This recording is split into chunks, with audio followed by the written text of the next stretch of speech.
Capítulo 3. Da nacionalidade. Artigo 12.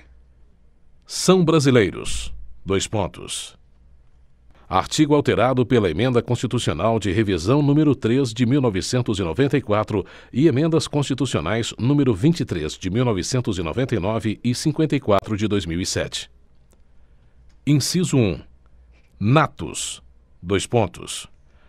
Alínea A. Os nascidos na República Federativa do Brasil, ainda que de pais estrangeiros, desde que estes não estejam a serviço de seu país.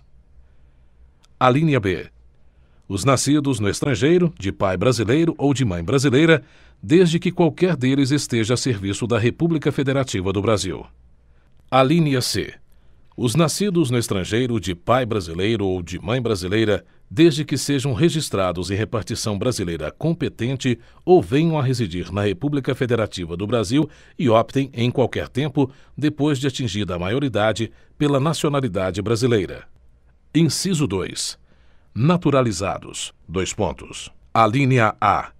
Os que, na forma da lei, adquiram a nacionalidade brasileira, exigidas aos originários de países de língua portuguesa, apenas residência por 1 ano ininterrupto e idoneidade moral. Alínea B.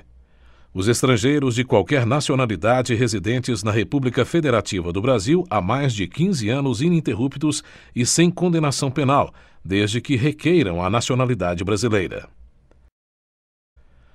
Parágrafo 1º.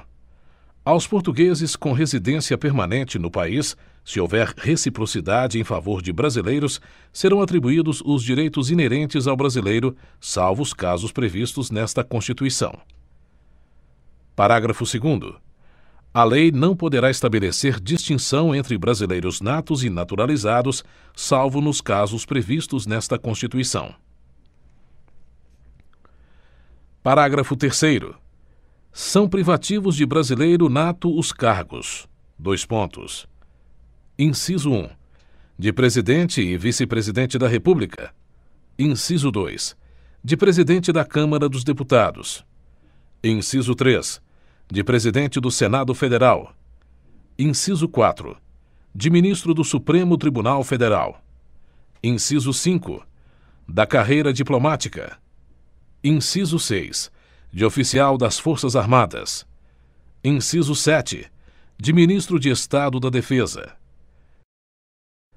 Parágrafo 4º. Será declarada a perda da nacionalidade do brasileiro que: Inciso 1. Tiver cancelada sua naturalização por sentença judicial em virtude de atividade nociva ao interesse nacional. Inciso 2. Adquirir outra nacionalidade, salvo nos casos: Alínea A. De reconhecimento de nacionalidade originária pela lei estrangeira. Alínea B. De imposição de naturalização pela norma estrangeira ao brasileiro residente em estado estrangeiro como condição para permanência em seu território ou para o exercício de direitos civis.